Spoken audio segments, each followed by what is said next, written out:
Hi everyone, welcome to the Brigade. Hi. My name's Ken. I'm Emily. And today we're covering Broadchurch Season 3, Episode 3. And we're going to start with a little bit of feedback from Episode 2 from Jolola from Reddit, who writes, "Caught Episode 2, great again, here are some things you wondered about. There was a police chief in Series 1, DCI, Elaine Jenkinson." Oh, okay. Right, so that's the Detective Chief Inspector? Okay. Yeah.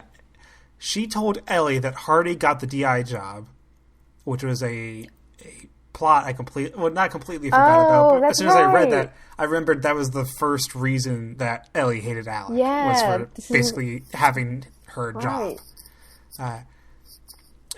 Elaine also took Hardy out for ice cream, which he couldn't eat. And when Hardy collapsed, Jenkinson sent him for medical evaluation and then told him that he had to clear his desk by 6 p.m. just before he arrested Joe.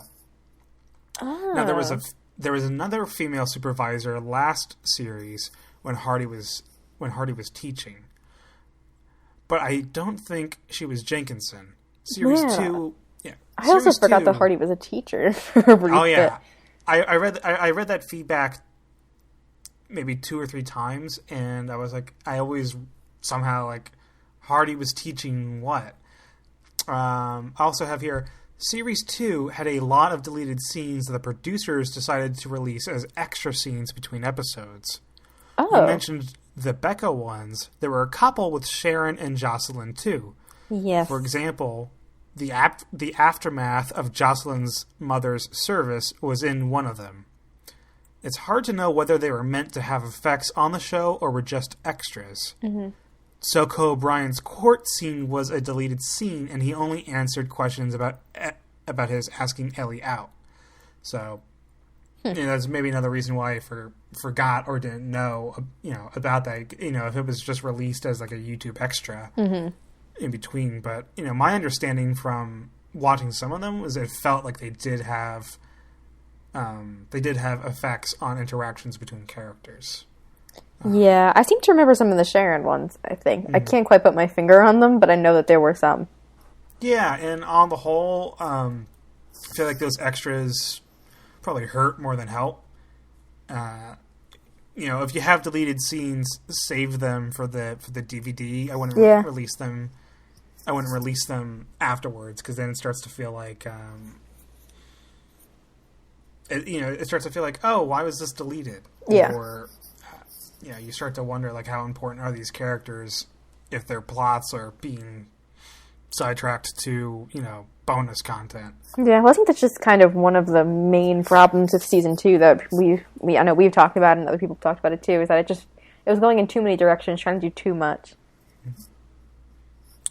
But anyways, I thought we'd get into Episode 3 right now. Yeah, awesome. Mm-hmm. And thanks for the feedback. Oh, yeah, as always. So, Alec and Ellie arrive on the scene after Leah tells Trish to call the cops after that threatening text message from the end of Episode 2. Mm-hmm. Trish is rattled, but not rattled enough to open up about who she slept with the night or the morning of the attack. Mm-hmm. So, and on the whole, I was happy we just kind of picked up right where we left off, and but I completely understand where Trish is coming from, and I think it also speaks to the severity of this secret. Yes. Which I'll come to it by the end of the podcast, but I think she has a lot of, like, the person she slept with is not just, oh, I'm ashamed of this, or I don't want to talk about it because it's private. It's probably on the level of, like, I slept with someone and they have to keep it secret, rather than, In the middle of this, Leah texts her dad to let him know that her mother's been raped. And then they're talking on the phone, and Leah mentions that Trish told her not to tell her dad, though I don't know if that means anything besides, she wants to keep it private. Yeah, I would imagine that. Yeah, she doesn't want anyone knowing. Especially because I think, too, he's been giving her such a hard time about seeing other men. Mm-hmm. So she might also be feeling like he's going to kind of do like an "I told you so" thing, maybe, I don't know, which he's not doing, but so she's in that that mentality of she's still wondering, and she says throughout the episode that she still feels as though she could have done things to prevent this. Mm-hmm. The other thing I wrote down is, does it matter that Leah told her dad? Because I got the feeling at the end of last episode when the news report went out and Ian heard, like, oh, there was... And he immediately went and cleaned his things. That's when I was like, okay, he knows what happened. I imagined he assumed it was Trish because they talked to him. Right. And we didn't really get any sort of... We didn't pick up with that at all with the cleaning. We haven't seen any that come back at all. Mm-hmm. Yeah, that point hasn't come back, though I think the reason he cleaned up is more clear at the end of this episode. Yeah. But so what comes up next is that Alec and Ellie are at the police station. They're both visibly exhausted, and Alec is reheating tea. Yes. And he ponders over the motive of the attacker, and this is something I personally felt funny, which was I like Alec. I think Alec is reheating tea, and that's what's putting off Ellie, right? I believe so. Yeah. So I'm on Alec's side there. I've sometimes brewed a tea, forgot about it, and came back to some cold tea and been like, let's just nuke this in the microwave. Oh, I have too. Yeah. Because you don't want to waste perfectly good tea leaves. Mm-hmm. But Alec is pondering over the motive, and he lists anger, jealousy, punishment, and then he says flirtation, gotten violent, and that sets off Ellie a little bit, respectfully, sir. There was no flirtation here. This was an attack, and this was about power and control. But anytime you get a little bit of dialogue between them, it's nice. Those moments almost take up as much note space as the actual interviews with suspects. Yeah, well, I'm sure we'll get to the moment later, but there was a moment where I was watching and I texted you, like, this is one of my favorite scenes ever. Yeah. But I also wrote down here anger, jealousy, and punishment, and I think you could almost narrow down, like, whatever fan theories are out there. I think those are at the root of them. Yeah. Either this happens because someone is angry at Trish or jealous of Trish, or, I think punishment would be akin to anger, but you can also say, set this up to punish Trish. Mm-hmm. What happens next is that Ian visits Jim's garage to talk about Trish, and I while writing the notes, I couldn't help but wonder if, like, me constantly saying Jim's garage instead of Jim's garage is bothering the UK listeners. Let us know. But so Ian visits Jim and confesses that he blacked out after fighting with Sarah and Trish, and then going to go drink tequila to, like, compensate for that. Yes. Something I thought about, not while it was happening, but while I was taking the notes, was that the fact that Ian got in a fight with Sarah, basically because she didn't feel welcome there. Mm-hmm. So, yes, Ian is separated from his wife and has a girlfriend, Sarah, but how great is their chemistry if, oh, hey, Ian, I don't feel welcome at this party, and then they get into a fight? Like, to me, that didn't read well, and the fact that when the two of them were in bed and he got a phone call, and Sarah was all like, "Oh, would you please shut up that phone?" Right. Yeah. I'm like, these two aren't really, like... No. Well, I think one of the major recurring things in this episode in particular was just how dissatisfied wives are with their husbands.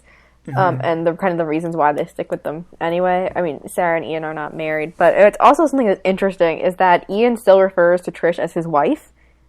Yes, and they've been still kind of undecided about how long they've been separated, right? It was like 4 months, and it's just a weird double standard thing, it seems, because Ian is upset with Trish for seeing other guys, but he has a steady girlfriend Yes. Sarah, and who I guess he lives with, and so, but she's still his wife, and she can't see guys, so he's a weird guy, to say the least. And of course, we'll get to, I guess, the computer thing at the end of the episode. Yes. Well, before that, so after the blackout, after the tequila blackout, he says he woke up on the grass near the lake. Yeah. So, that's bad. Yeah. And I could also see that resulting in, if it wasn't for all the rain, I guess, but I could see that resulting in, like, sometime down the road, something is recovered from the grass. Though it looks like that crime scene's been cleared up. Right. But if he was just laying there in the grass, then there could be all sorts of complications here. Yeah. And if there's a theme to this episode, it's there were way more people down by the lake than we might have previously thought. Yeah, and I think, is it Ellie who says in this episode that they're not ruling anybody out, they just keep ruling more people in. Right. Which is, Yeah, the two of them keep ruling people in. In my head, I'm ruling more and more people out. Yeah. But, yeah, I mean, I sympathize, of course. Yeah, I don't know. I mean, it's just everybody. It seems like, again, and this kind of ties back to season 1, where people are lying because they don't feel as though the truth is going to be good enough, really, because they're all up to some pretty sketchy things. Mm-hmm. Oh yeah, and then people lie, and it throws us off course, and it throws right. Yeah, and when I take notes, it doesn't really help if I take notes on the things that people say, and next to every single one of it, but they could be lying, because then you don't get anywhere with trying to make deductions on, like, Anyways, what happens next is it was like a low key favorite scene, because I like seeing Alec act as a dad. Oh yeah, I like that too. The boys show up to Alec's house, and their exchange is nice, and I like that Alec is still not being like generic top dad. Yeah. Like he's almost getting bullied by, not bullied, but like the boys are on the same level. Yeah. They're like, "Where's Daisy?" And the other guys are like, "Oh, she's not here. She must be at the park?" I think so. Yeah. So it sounds like she might be cutting school. I mean, where are they supposed to be? It's true. So that's probably not good. No, not great. And they say, like, "Bye, Daisy's dad." Yeah. Well, it's always great when you can get Alec into a situation where people just don't respect his authority at all, because I think he's not used to being treated on that kind of level, which is why, again, he and Ellie work so well, because she doesn't, really care about those formalities and stuff like he does. So whenever anybody can ruffle his feathers with familiarity, it's always a good scene. Yeah, it's so funny to think about whenever we're in the police station, Alec is like the boss, and if I'm right, he's the second highest person there. I mean, I don't even know, unless he is DCI. That's the only person. I don't think he's DCI, because even in the credits, like, they list him as DI Hardy. Yeah. Yeah. So this was awkward. Mark surprises Beth on her run.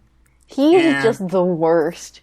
And I'm like, oh, this isn't going to end well at all. No. For 3 seasons, he just continues to be the worst, and to just be selfish and to not understand anything.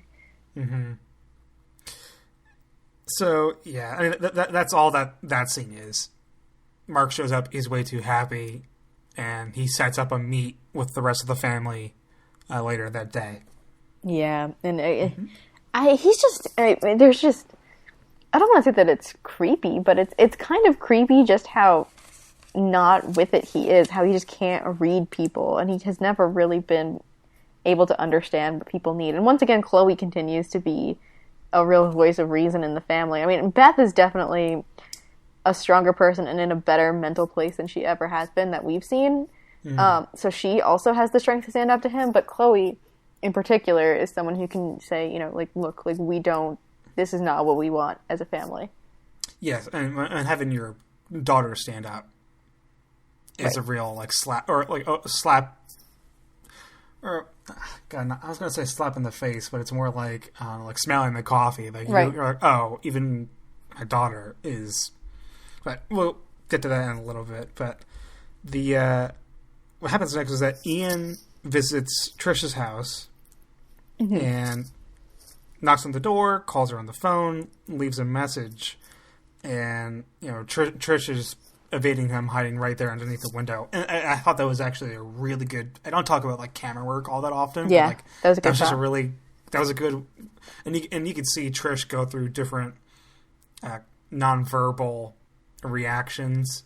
Yeah, Like- she's just a very good, I guess you would call it like a physical actor of just like the way that she like holds herself and the way that she moves her face, and yeah, she's just so good.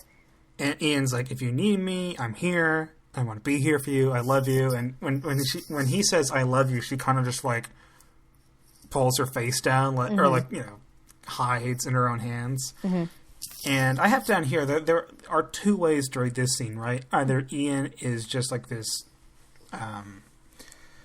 we know he's weird. You've described him as weird this episode, but so this is either genuine. I do want to be here for you. I don't care that I don't care that our marriage is broken.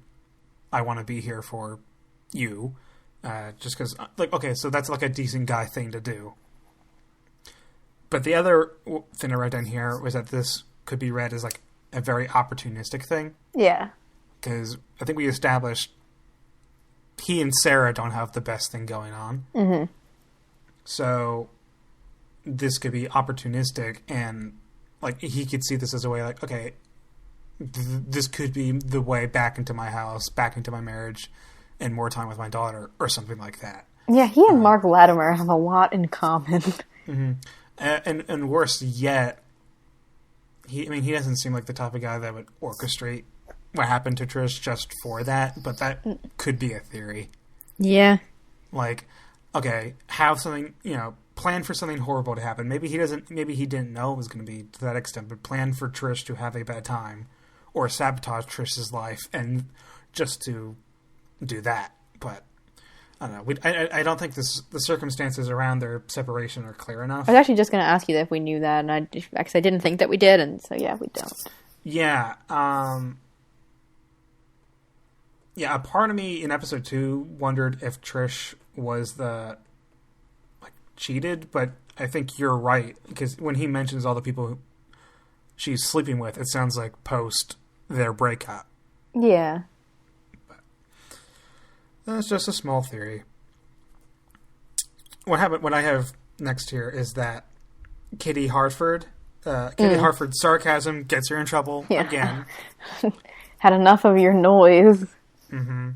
Though her condom research is very thorough. Yes. Not that it's going to get them anywhere. Well, I think the problem with her that they have is that it's not that she's not a good detective. Clearly she is. I mean, that spreadsheet thing that she makes is, super thorough, super comprehensive. It's that, like, what is, like, the petty thing that she comments on that they get wrong? And the Hamlet versus Village right, thing but then she does it again in this one that she makes some sort of snarky comment, and Anthony's like, I'm not in the mood for your noise. So she kind of has to learn the balance between, like, because she obviously is good at her job, but she's just not getting along with the powers that be. Right, yes. And this is the one time I really didn't sympathize as much with her, because in last episode her interjections are kind of helpful. Right. Like, you could see how asking was she drunk or something like that, that's important. But those little, it's a bad thing for someone with skills to get on their bad side, because even when she does bring up good points, I think Alec and Ellie mightn't let that, they might not pick up on the fact that she's doing good things because they're letting their dislike of her get to them. Yeah. Like, Alec shutting down Katie that hard could be bad, because she might, he's not in the mood for her noise, but her next noise could be helpful. You just never quite know. Yeah, okay, so what happened is Alec says, she did make us aware that she had sex with a man, not her husband, on the morning of the attack, though of now she's currently reluctant to tell us his identity. And then she says, helpful of her. Which is, it's just not a productive, comment. So what happens next is Tom was going around his mom's bedroom. Yeah, this continues to be weird. Looking for his phone. I was really the number of times he opened underwear drawers. I was like, no, Tom, no. Yeah. Go. And then it turns out he was just looking for his phone, but I was just like, don't go this way. Still weird, yeah. Mm-hmm. And then this almost sank my heart when someone shouted for Tom. He's like, I'll be right there, Dad. And I'm like, what? And then it turned out he said I'll be right there, Granddad. Yeah. So I missed that, but thank God. So Grandpa Miller is escorting Tom, his younger brother, and his friend Michael to the church to meet Paul, where their the school's punishment for this will be hard labor pulling weeds for the church. Yeah, it's all very odd. Mm-hmm. Paul also offers his services to Grandpa Miller, who kind of rejects him in an off-putting way. I'm not, no thanks, Vicar, but I'm not into that bullshit. No offense. I was just to me, I was like, oh, Paul doesn't need that. Maybe I'm too personally, not I love Paul, but as a viewer who watched the show for 2 seasons, you know enough about Paul that's this guy doesn't need your sass, old man. Yeah, he's getting enough trouble. Yeah, his life is bad enough with the people who, are believers who just still don't care enough about the church. So, yeah.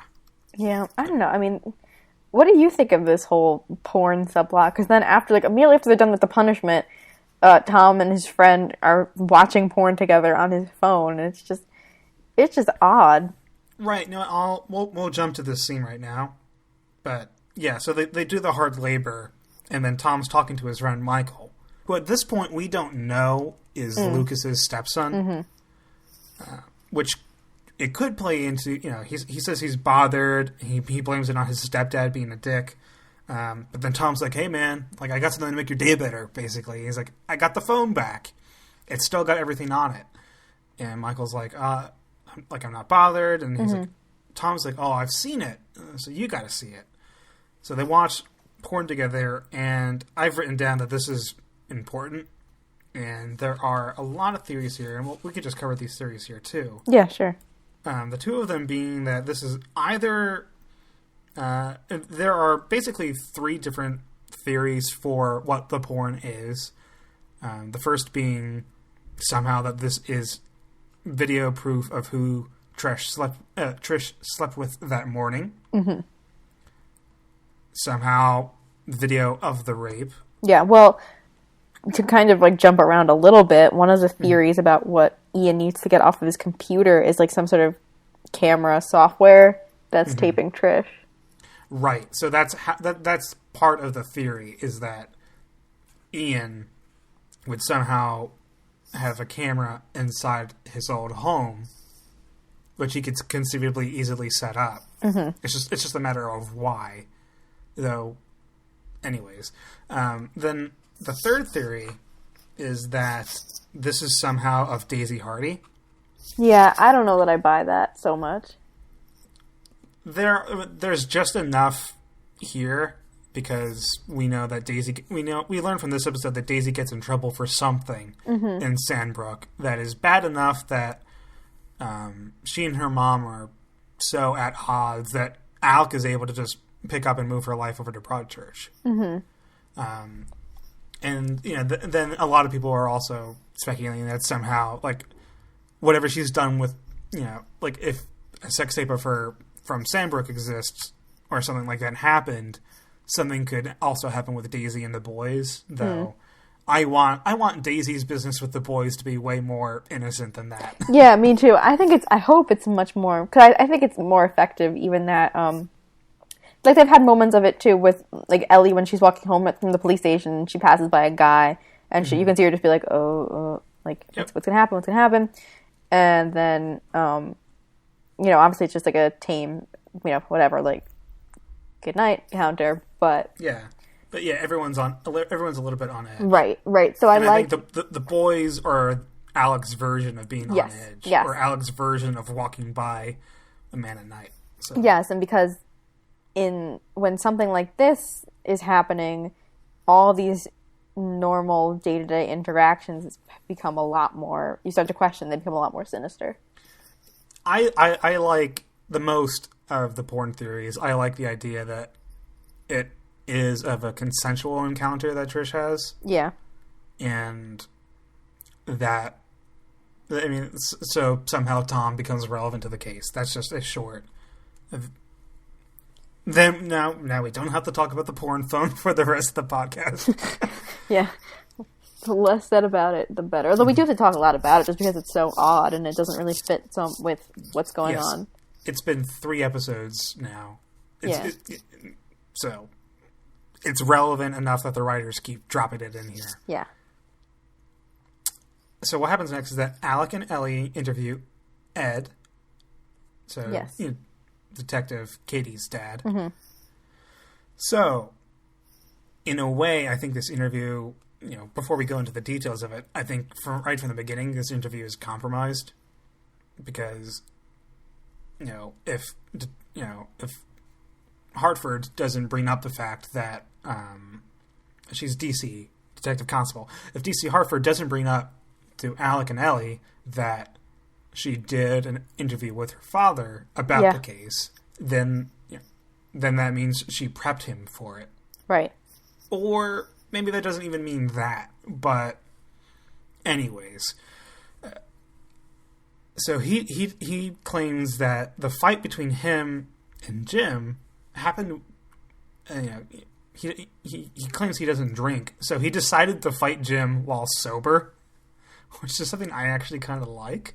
Yeah. I mean, not condoning violence, but I kind of like the fact that Ed was like, yeah, this guy likes to act like royalty, and he was having a go at me, and he thought I couldn't defend myself, so I threw a punch. There's something about that I liked. He's also a widow, and so that could explain why, to some degree, I guess he and Katie are separated. And this was something I thought was kind of suspect. He talks up how great Trish is. Yeah. He's like, she's been here 9 years. She's my best employee. I couldn't run the store without her. But in the first episode, maybe it was the second episode, but when they first go to the farm shop that he runs, he's very much like, is this about Trish? Where is she? Like, when's she coming back? Like, he sounds like he can't wait for her to come back, but not in a concerning way, more like a little bit bossy, but that was just the way I read it. I kind of read it like he was playing up how much he liked Trish to avoid. Yeah. Well, everyone's kind of playing up an angle, either like, he's playing up like, how great Trish is, and Lucas is playing up the fact that he doesn't know anything, when of course he knows things. But the difference with that is that the detectives know that he knows things, whereas with Ed, right now, they don't really know the extent to what he knows. Mm-hmm. He also kind of, I believe, upsets Ellie with his final comment in the interview here, which is, I hope you know she's not the type of person this happens to. And it's just like, Ed either is going too far with his compliments or believes that there is the type of woman this happens to. So, yeah. I don't know if that means anything other than more of the show doing its fair share and showing all sides of the way people treat rape. Yeah. We get a little bit more of Ed because after the interview, he goes outside the shop to talk to Kath and asks her if, hey, did you mention the fight to the police? And she denies this. I don't know if he buys it, but she denies telling them about the fight. And then Kath gets all, investigative, asking Ed where he went after the party, saying, oh, yeah, no one knows where you went. And I couldn't help but feel like maybe he's being set up a little bit. either Kath is either Kath is just curious and doing her research, or there could be a little bit of setup. I'm not certain though. I just true. I get the idea. Neither of the Atwoods love Ed. Yeah. Jim, because of the shifts that Ed puts Kath on, and then likewise, I guess Kath would be just as upset about the shifts. Mm-hmm. So there's that. What I have next here is that Katie talks to the owner of the Axhampton Manor, who feels his place to be sullied. I don't really get anything out of the plot except for the fact that he kind of confirms that when he was a boy, he was able to go out to the spot where the rape happened, and no one would ever see him there. That was basically his safe spot. Mm-hmm. The other thing was that he just gives her the camera footage, but I think we all realized, like, okay, there are multiple ways around this manor that having the camera footage from one side of the buildings might not be all that helpful. Right. Mm-hmm. And speaking of sullied places, the next scene we pick up at is Trish meeting Beth at the Broadchurch Cliffs. Ah, yes, that's right. Mm-hmm. Trish tells Beth that she knows who she is now. Googled Beth Latimer, I'm sure, or whatever. Mm-hmm. And, you got more of, like, Beth's strength here, mm-hmm. but more than anything, I was almost expecting this scene sometime last week, but it was kind of inevitable for Trish to really feel super comfortable with Beth. I think it helps to know that they share a tragedy. Yes. And I think Beth is both, like, I think in the moment she's kind of, like, a little, like, like this again kind of thing of, like, guys, I think that Beth is trying to, I don't know if anonymity is the proper word, but, to maintain a low profile and just try to do her job. But on the other hand, like you said, having that tragedy also makes her able to relate to people more. Yeah, I mean, I like to think that Beth might have gone, who knows, like maybe a year or more without having someone go, I'm so sorry for what happened. Yeah. So. Well, yeah, and I think that when you live in a small town like Broadchurch, people already know what happened. Yes. There's probably as the years go on, there's a decreased likelihood of people saying that to you. Mm-hmm. Yeah, so I think it's bringing up hard feelings at a time when Mark is bringing up hard feelings. Yeah. So. Yeah. Are we going to talk about... Did we already talk about that scene, kind of? That will come up. Okay. One more scene. Alec and Ellie interview catering right when Ellie is feeling her hungriest. Yes. The catering guy talks about how they had a smoke break down by the lake at the time that the rape was supposedly happening. Mm-hmm. It was, like, very close to it. Right. Catering seems A-okay with the DNA swabs and offers them lunch, though Alec declines because they have to get going, and Ellie just looks heartbroken. Yes, Ellie and food is my favorite pairing. Yes, yeah, that's the real ship here. I ship Ellie and scotch eggs. Yes, I was so happy that she had a scotch egg. So, what happens next is we're in the Latimer home. Mm-hmm. Everything's happy-go-lucky with Mark, and then I want to say solicitor Ben shows up. Yes, yeah. He was like the barrister in training working under Jocelyn. Right. He's invited by Mark to the Latimer house to discuss a civil case. Yeah. Against Joe Miller. Yeah, Joe Latimer. Yeah, and it goes just as poorly as we all think it would. And there's just a lot going on there. It's weird how happy Mark is before the whole thing happened. It's weird that he isn't able to read why they're upset. Yeah, he thinks this is going to go so smoothly. Yeah. Like, great news, guys. There is another way to do this. Right. And it's... He doesn't seem to understand even when, is it Ben? Ben's his name? Yeah, Ben's like, this is difficult. Yeah.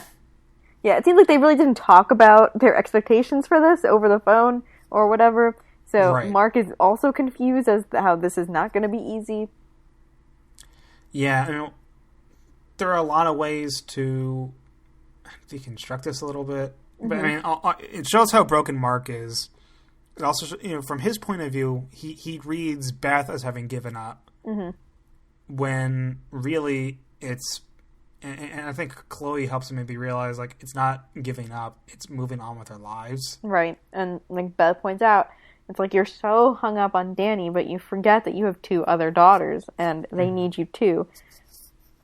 Right, yeah, I'll cross this scene off the list, because it happens a bit later, but yeah, so, like, Beth does catch up with Mark by the beach to chew him out one more time about, like,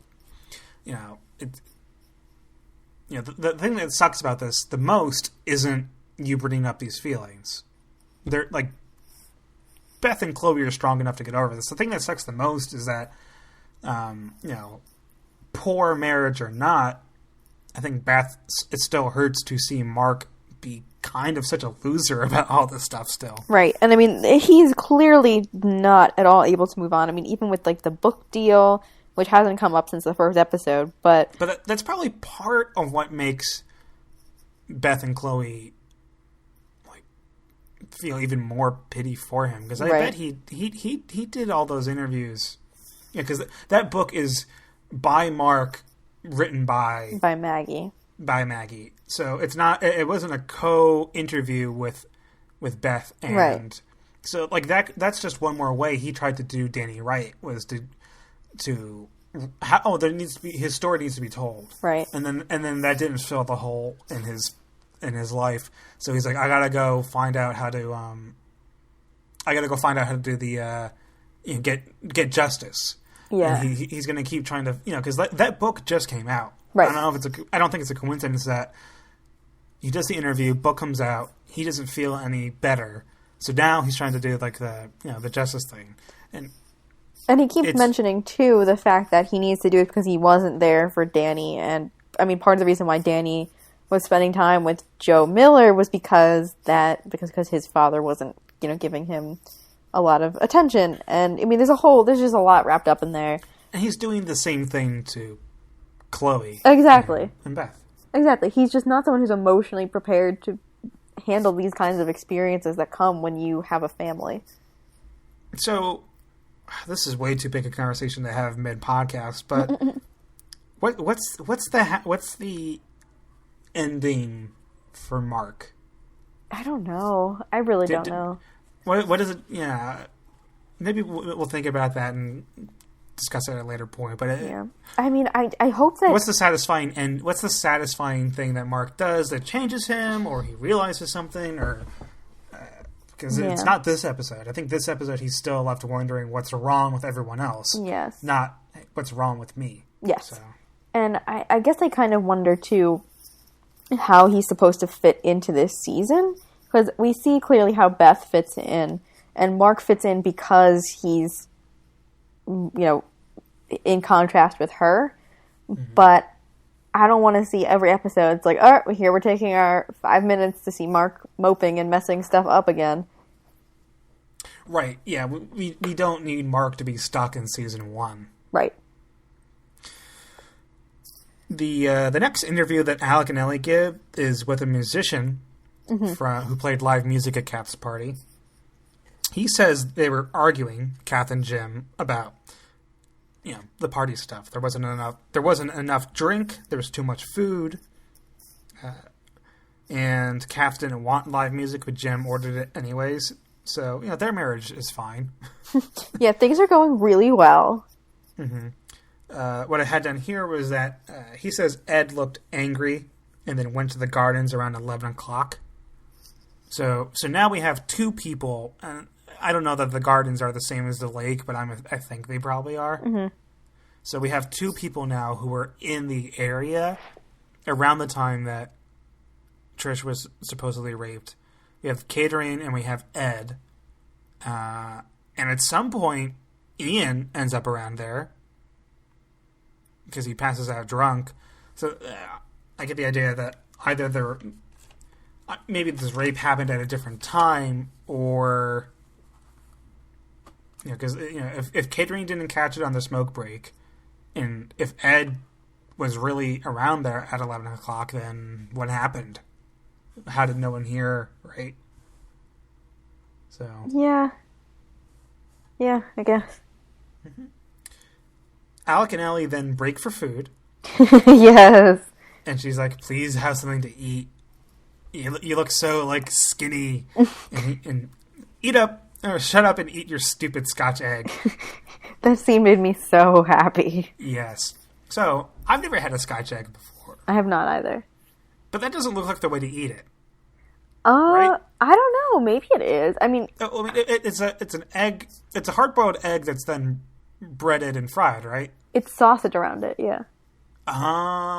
Okay. I can see why you might want to eat the sausage first, then the egg. Yeah. I don't know. Maybe Ellie has a peculiarity. Or also, I could totally see it being a thing where, like... Because they have scotch eggs at, like, pubs in America. But and I could totally see you eating it there with, like, a knife and fork. But then I could also see it being, like, that's totally not the right way to do it. And that you just get it on the street and you just eat it like that. Because, like, even fish and chips, I mean, we get it at, like, a restaurant and we sit down... And whereas, I mean, theirs is wrapped in newspaper. I still ate it sitting down when I was there. Oh, okay. I'm trying to think. If we were in Grace Point season 3, what is? What's the scotch egg? What's the scotch I think egg? I don't know why I know this, but I think that in Grace Point, because remember in season 1 when she tries to make him eat fish and chips and he just won't do it? I think it's a burrito in Grace Point, and I don't know why I know that. Like, here, eat this Chipotle. Man, that's still... That's if we ever feel like it, a Grace Point watch would be the weirdest. Because, like, for those of you who don't know, they refilmed season 1 of Broadchurch, but set in America with an all-American cast, except for David Tennant, who plays the same character. Yeah, but with a different name. A different name and an American accent, right? Yes, and it's like a Christian Bale, like Batman kind of thing. It's horrible. And it's with, I don't remember her name, but she's Skylar in, yes. in Breaking Bad. Yeah, that was her post-Breaking Bad role, right? And a gun, yes. And a gun. There you go. Yeah. And he's Emmett Carver. Yeah. I don't like that as much. But Anna Gunn is still Ellie Miller.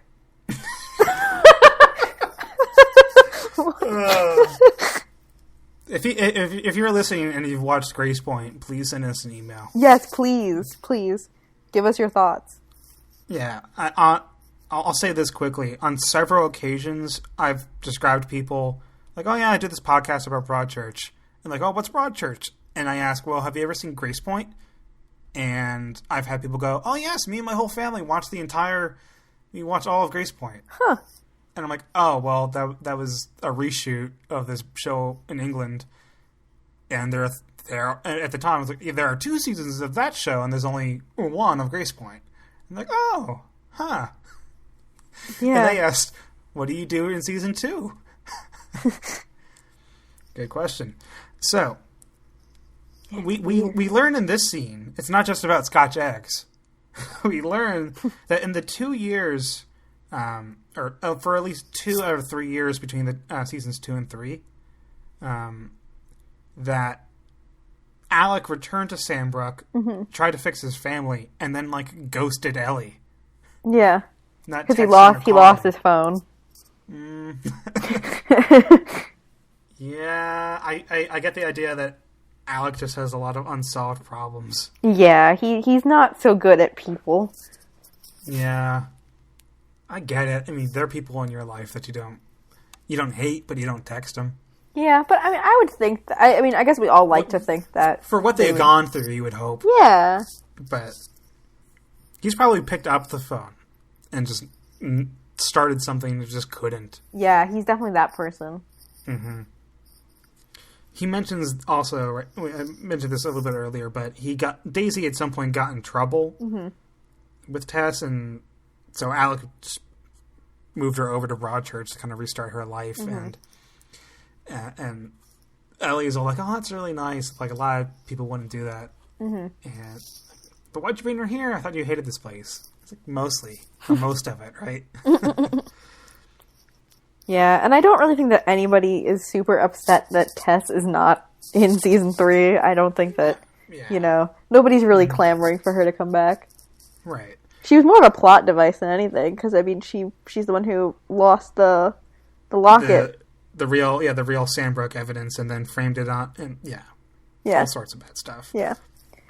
Ellie says here, the thing that concerns her is that the list of suspects is not narrowing down. The more we talk to people, the more we rule in. Or the more people we talk to, the more people we rule in. Then Ellie gets a phone call, so she hands Alec the scotch egg.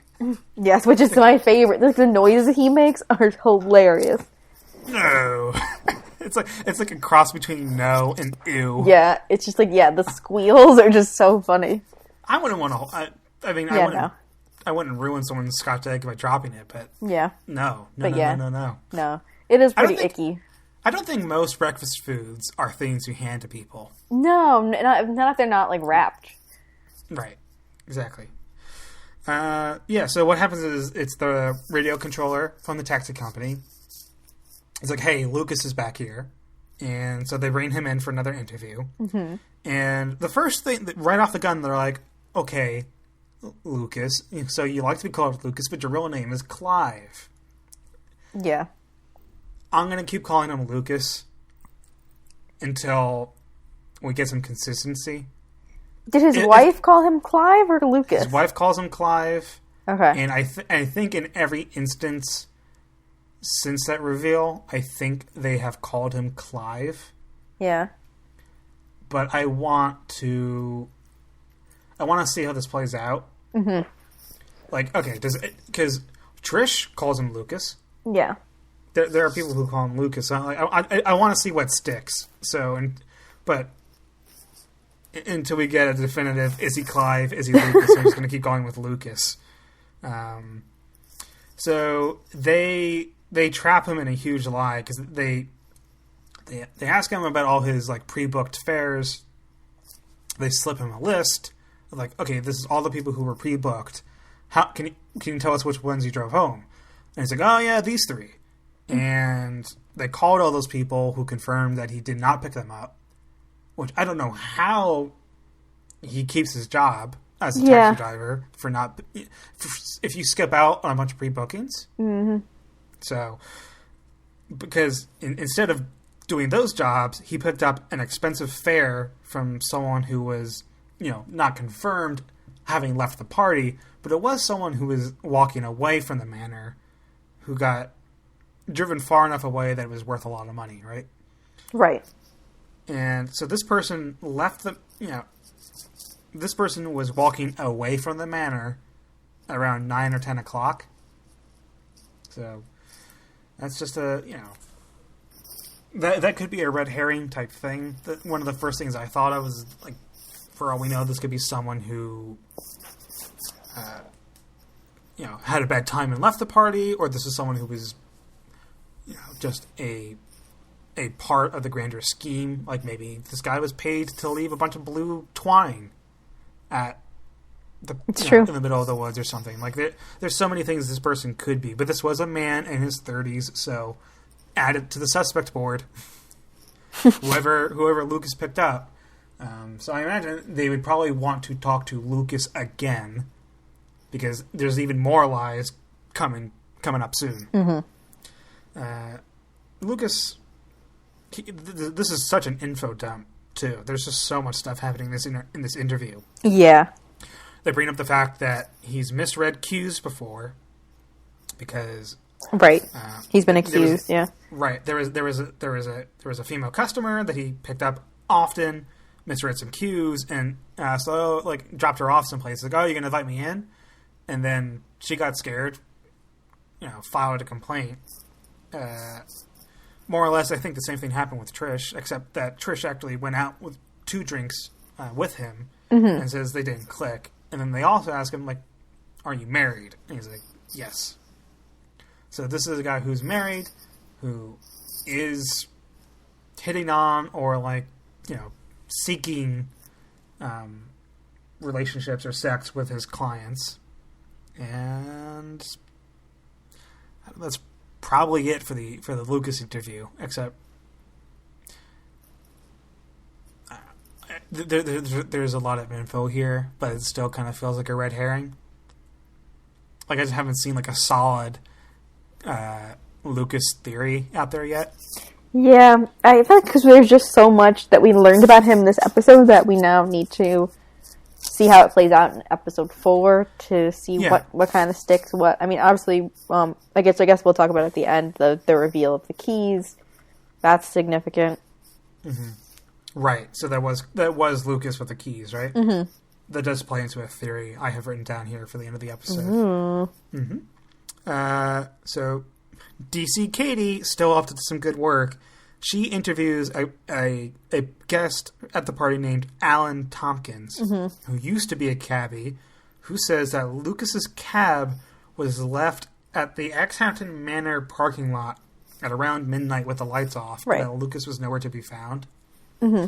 Now, the best theory I heard from this was that Lucas just became an uninvited guest at the party. Yeah. If he leaves the cab there at midnight, then he might have just been invited in. Also, if he has a lot of regulars there, like Trish, then he might have been invited into the party by the customers. So that's an alternate. That's an alternate. Why didn't you do the pre-bookings?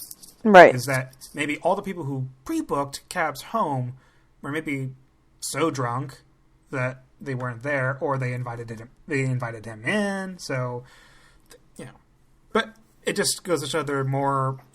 Lucas told more lies. So now, either second interview coming up, or he's going to start dodging them again. But that's that. Right after that news is delivered, Trish's phone vibrates again, and now there's a text message that says, "I'm sorry," from another unknown number or blocked number.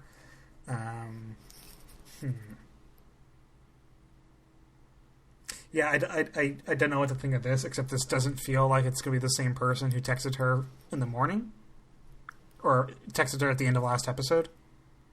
Yeah, I don't know. The threatening shut up thing and the I'm sorry seem like two different things. Yeah. And for all we know, Trish could have... There's a lot of reasons why an unknown person could say I'm sorry. Of course, it could be anybody. Someone could use like a burner phone and say like, oh, like I want to express my sympathies, but I don't want to be a part of the investigation. Or... If you're the person who, if you're the person that she slept with that morning, you might use a burner phone or something to like just avoid having a paper trail. But, so there's that. The next interview they go to, Alec and Ellie talk to Lucas's wife. I didn't get a name for her, but yeah, I don't know what her name is either. Super sweet person. Yeah. She was pregnant with another man's son back when, like, she and Lucas were, first dating. Mm-hmm. But Lucas stayed and even, like, dropped out of, like, med school just to, get, like, a job and support them. Mm-hmm. Oh, yeah, he's been cheating on her for 10 years, so that's why he sleeps on the couch. Yeah. I mean, Very the whole thing... I mean, she seems like a sweet woman, but it also seems like, she has kind of like this doll-like quality to her, like kind of like a porcelain doll, like very, Well, it's small town Christian woman. Yeah. Who just like that's it. Read the Bible, said my vows, and I believe it so hard I won't leave this. Like, could be, not an awful guy, because he did stay with her and support another man's son, right? Yeah. But, I mean he had good intentions in the beginning, but it doesn't seem like it's hold up. Yeah. Because even Michael doesn't like him. He says his stepdad's a dick. So. Yeah, I mean, the whole show is just really filled with terrible dads other than Hardy. Yeah, and Alec's not, he's not a perfect gem because he forgets things like lunch plans. Yeah. Now, that's no, and I mean, and when we first meet Hardy in season 1, he hasn't seen Daisy, and I guess we don't know how long. Yeah, it's small fry stuff to some of the other dads we've seen. Yeah, which is really sad. Is it weird to think that the best dad in the whole show might have been Joe Miller? I mean, before it was revealed that he killed Danny, then yeah, I mean... But, like, as far as, like, who had the healthiest relationship until they got caught, like, because, I don't know. Like, well, that's the weird thing about him, is that he was so good at playing it off. Mm-hmm. And then he just got guilt-tripped into turning himself in. Yeah. Which didn't last. Anyways... so they leave Lucas's house, and Alex is just like, this case makes me ashamed to be a man. And I agree with Alec. I like that line a lot. Yeah. Well, it's interesting the way the show is commenting on masculinity and fatherhood and that kind of thing, especially through Alex, since he's one of our protagonists, and he, like we said, he is probably one of the best. He's definitely the best dad on the show right now, and he's someone who I think is aware of he's self-aware in that way of like, just, this is really bothering him, this case. Because he's trying to understand, he's trying to rationalize, like, how could someone do this? And it just disgusts him. And just thinking about the fact that it's a very high percentage of men who commit crimes like this, he's really, really feeling it. Yeah, and also, I just thought, I think he's the only man, or dad, he's the only dad to ask for advice from Ellie. Yeah. So, after Trish's talk with Beth about, like, oh, you gotta keep your friends close, I think that's what motivates Trish to go meet Kath over at the farm shop. So they're talking for the first time since the party, and Kath is coming around to the realization that it must have been one of her friends or one of her guests at the party that did this. And she says it doesn't make sense at a party, like that. And I'll add this to the theories list, but some people have made a lot of that line. Yes. I think she might just mean at a party with friends. But I don't know. I mean, there are definitely a lot of theories that it was a swinger party. Yes. Well, yeah. We'll add all that up and see if it makes sense in a bit, right? So, I want to say, so back at the police station, they confirmed that there was someone else's DNA recovered from Trish at the emergency center she first went to in episode 1. So, it's not DNA from the crime scene, but DNA from Trish's body and her clothes. Katie then shows Alec and Ellie the board of male suspects. And, oh God, it's either 65. Yeah, it's or like huge. 66 people. So I did a freeze frame and tried counting, but like the numbers are too small to see just how many. But it's over 50. The guesstimates I think are from the first episode were pretty low. So it's a lot of men. A lot. Which was added to the swingers party thing, though. I might be wrong, but if I were organizing the swingers party, I might not make it such a sausage fest. So Jim comes home from work, and Kath asks him a lot of questions about who does he suspect, who could have done this, but the big point here is that Kath asks her own husband if he raped Trish. And if you gotta ask your husband that, then man, this is not a good marriage, right? Yeah, things are not going right. And not that Jim's a piece of cake either. Like, any husband that comes home to a pre-cooked meal and is like, this again. like he's such a God. Well, I think that's all I gotta say about that. Is I don't know that. I don't think the show's presented many reasons for disliking Kath at this point, but you just know that, okay, so this isn't a good marriage, right? From this interaction, from what the musicians said about them fighting, it's not perfect. And I think that the fact that she asks him about that and makes her confirm with him, for a lot of people, because I think that there were a lot of suspicions that Kath might have been somehow in on it. Asking him that in the privacy of their own home doesn't really offer her all that much unless she doesn't know. Yeah. Part of a theory I'm going to throw out here, right as soon as we get to the last scene. I promise. I'm not. I have my own reasons for like suspecting Kath right now, but yeah, I'll get to it in just. Well, a I mean, sec. look, I think she's also sketchy too. But Yeah, well, every character is sketchy because everyone's like, right. you know, and until you do your interview with Alec and Ellie, it's, you know, right. You're not being put on the spot, so it's really easy for you to say some shit and then, you know, roll on to the next scene, and we don't really get a chance to grill you. So, you know, everyone basically needs their turn in the hot seat with their favorite detectives. I have right here, Ian meets Leo, the guy from the fishing store, or the net suppliers or whatever, and needs him to erase things off his laptop. I'm not wrong, right? That was the guy from the net store? Yes, it was. It was. Yes. So... What was his name? Was his name like Leo or something? Or yeah, it was Leo. Okay. Yeah. So Ian being this is how I described him last week. I still stand by it. Dude is disarmingly dorky. Like, he's like, oh, I thought you could do it remotely. You know, and the way he confided in Jim this episode, like, hey man, promise me this won't go any further. This is between you and me. It's like, we're talking about your wife's rape. I'm not going to make any promises about keeping secrets like that. So, like, I think Ian is suspicious as hell. But I think he's disarming to the people he talks to. Like, if I were Leo, I'd be like, oh my god, you thought I could do it remotely, dork. Like, I don't know. We don't really get any knowledge besides Leo did something to his laptop. Now he needs Leo to erase it. Yeah, and that Ian and Leo know each other. Right.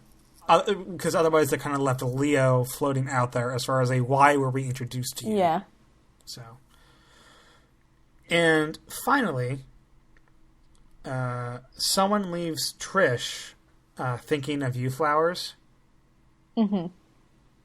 And I guess somewhere in there, too, it'd be worth mentioning that Lucas comes home from work. His son Michael's on the couch. No interest in talking to him. And I guess Lucas either leaves and gets keys or leaves or drops off keys at his house, and we see that he has a pair of keys that has Trish and her daughter on it. Yeah. Right? Yes. So I'll bring this into so that's the episode. Someone leaves Trish flowers. So like for the second week, she kind of gets an anonymous message, right? Mm-hmm. Yeah, and people need to. I don't know if people think that they're helping her by doing this because it's not helping. Right. Well, so I think it's anonymous to us, but maybe in this case, it's not anonymous to her. It's true. It could be from the guy who she was with the morning of.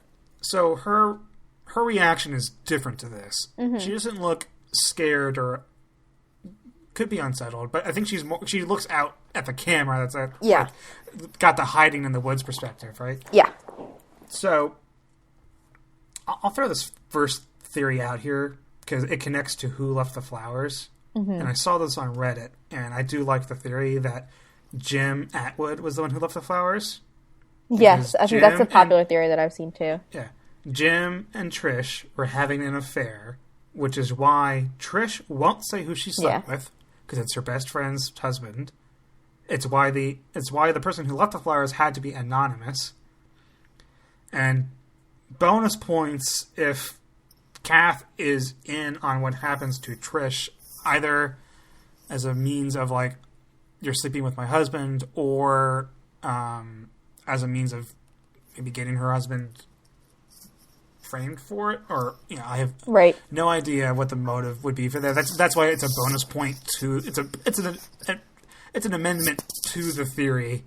But I think Jim and Trish is solid. I think it makes a lot of sense. Yeah. Yeah, but it could also be like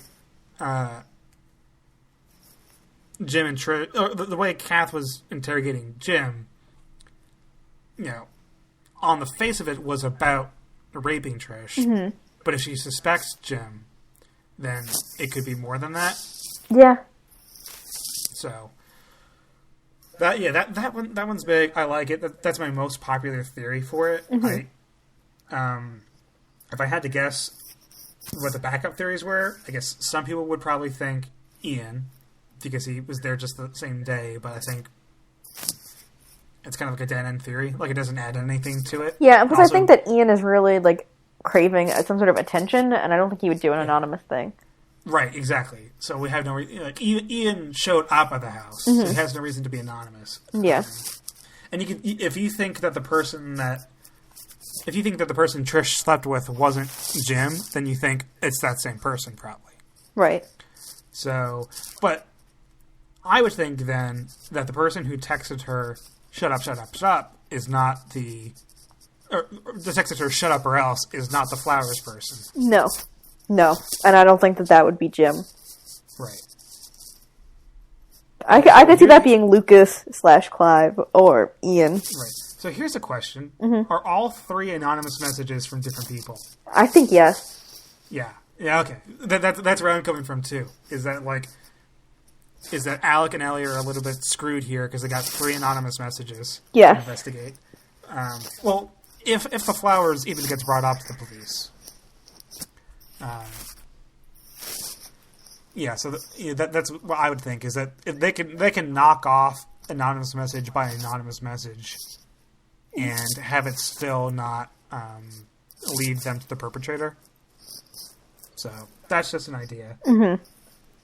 We covered the Tom's porn theories. We did. Which is what I had written here. Let's get to the sweener or sex party theories. Okay. So one of the theories was that this might be a keys party. Like, everyone gets invited, you throw your keys, and then da-da-da-da. But, and that would explain why Lucas had these keys with people's faces on them. Right? Yeah. Except that I think you wouldn't put the faces of people on the keys, because part of that excitement is opening the door and finding out who's inside. Yeah. Plus, nobody, I think, really has mentioned anything about this so far, and they've interviewed a lot of people.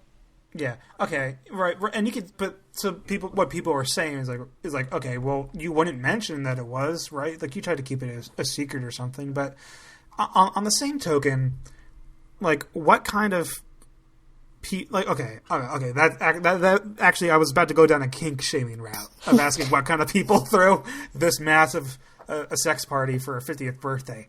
That could be kink shaming. But what kind of sex party is involves okay, we're gonna invite my best friend's ex-husband or detached husband and her girlfriend. Like, it's just like there are too many pieces here. It's like, oh yeah, I'm going to invite my boss. Yeah. Yes. Plus, to the sex party. Yeah, that, and also it's like 100 people in Broadchurch. Yeah. Live music. Yeah. Plus, it's in Broadchurch, which is a super small town, so word would get around. Is Flint Combs super horny? Like, what's going on here? So I just don't think sex party adds up. I think it's too many people. You've got catering. You've got catering. You got live music. There's not to say that there's not something. It could still be a drug party or something. Oh yeah, I would not doubt that there were some sort of drugs. Yeah. Because so 2 things about drugs that make sense. The musician mentioned that they were arguing about the fact that there was not enough booze and too much food. Yet somehow a lot of people seem to be blacking out. Yeah, a lot of people are passed out drunk, which seems like there was too much booze and not enough food. Right. So there could be some spiked drinks or something like that. And I think this I wrote in here as like a last minute thought was that when Ed is giving his interview to Alec and Ellie, one of the things he mentions is that Jim's garage is going down like the pisser or whatever, right? Like, yeah. Okay, so his shop sucks. It doesn't make a lot of money, and yet he acts like royalty. And there's not a lot of evidence here, but in some ways, does it make sense to say he kind of lives like royalty? Like, we got only like one shot of his house, but like, what if there's something going on here? Like I went like Jim could be making some like drug money on the side or something. Yeah, it's possible. Or the condoms could be attached to it somehow. Like I just suspect that there could be other ways they're making money. Just because like okay, a cashier at a grocery store and a mechanic. I mean that's house money. But like, is it rent out the giant manor out in the countryside money? Maybe if everyone pulls together, they're the birthday money. But yeah, I don't know. There's some that is plots true. There. I guess the condoms also could validate your it could validate sex party theories, but also a huge pack of condoms could just be an economical decision. Throwing them in the trunk of your car, on the other hand, and something I wrote down here too was that with the number of people who were supposedly outside at 11 o'clock at this party, I wrote down that as a potential possibility, the rape happened much later than we think.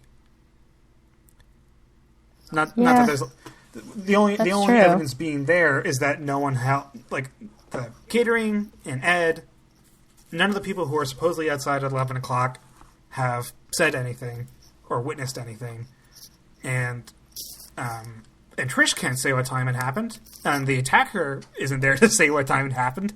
So, she says the last thing she remembers was, or she woke up to like she woke up in the field at like sunrise. Yeah, I think that's what she said. I mean, who's to say it didn't happen way later? It's true. Or that she got knocked out and left out there for a while because she was gagged, right? So like, I don't know. There are other possibilities out there. This is true. But I want to keep that in there. Do you have any other theories? Not to put you on the spot. No, I mean, other than the idea that Jim and Trish are having an affair, no. And I guess, like we already talked about, kind of the Tom theories, and I do hope that, because a lot of people have the theory that it's Daisy in the tape. I don't think that it is. I don't know. I don't hate that, but I kind of want to see how that discussion goes down between Alec and Ellie. Yeah. Yeah, that would be pretty weird. Because somehow I could see both of them going after the others. Well, I guess that's probably the default, right? Is for each of them to blame the other's kids, or in most cases. But I don't know.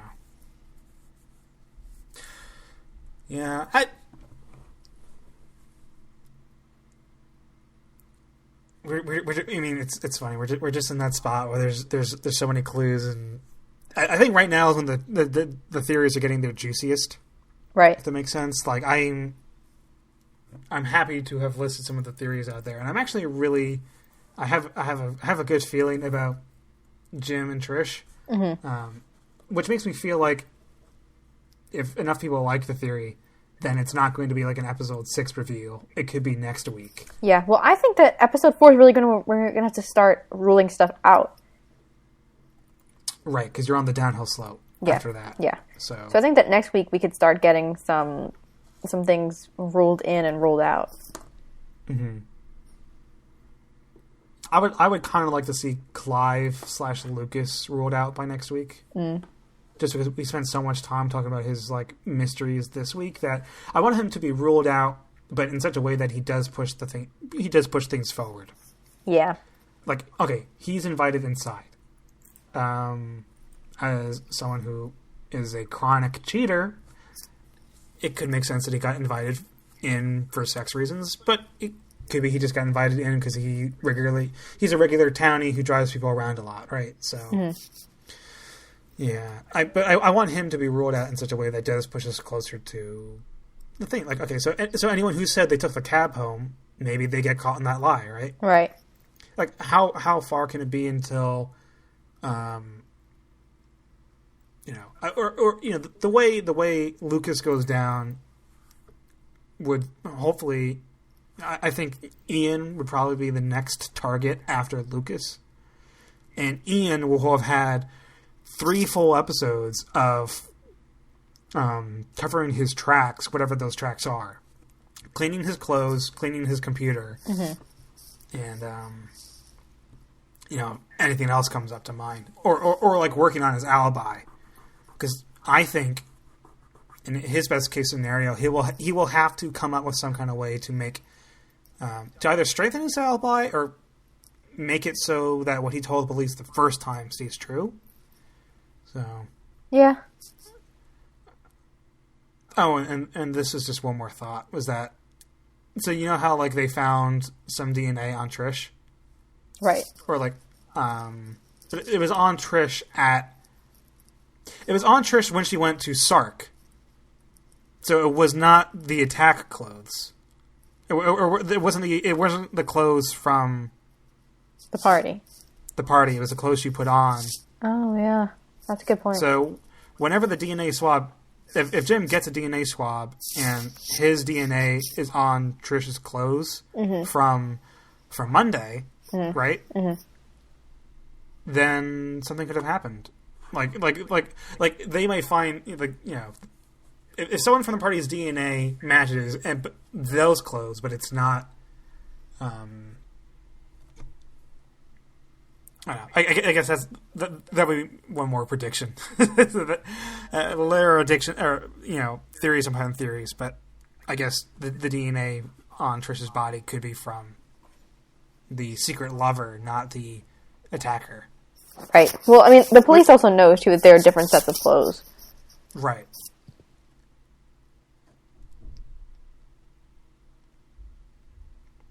They just didn't make a big deal about that, right? I mean, they know. But I think I misread that the first time. I was like, oh, cool, her clothes from Sunday were... But, in the script, they said the clothes from Sark. So it was the Monday night stuff. Anyways, I think that would probably be it for the episode discussions. Hey, we're going on like an hour 20 almost. So yeah. They're giving us a lot to dissect. But I don't just want to read theories off of Reddit. I would love to actually read some user theories. And, yes, please. So you have to send us something by Tuesday if you want to get it read on the podcast. But please, you can reach us through Reddit on the the podcast threads, or you could email us at cbrigadepodcast@gmail.com. And I think that will do it for this week, right? Yeah, I guess so. Unless we wanted to talk about any ads. Did you see any ads that were cool?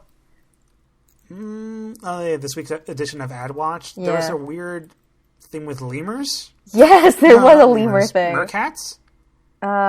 Like one was choking on some food, and then they did a Titanic pose, and I don't even remember what the ad was about. Yeah. And there was also, there were like a bunch of like hairdryer ads. Like I'm getting ones for hair dryers, like some sort of ionic hair dryer. Yeah, but besides the Meerkat one, nothing really new stood out to me. Yeah.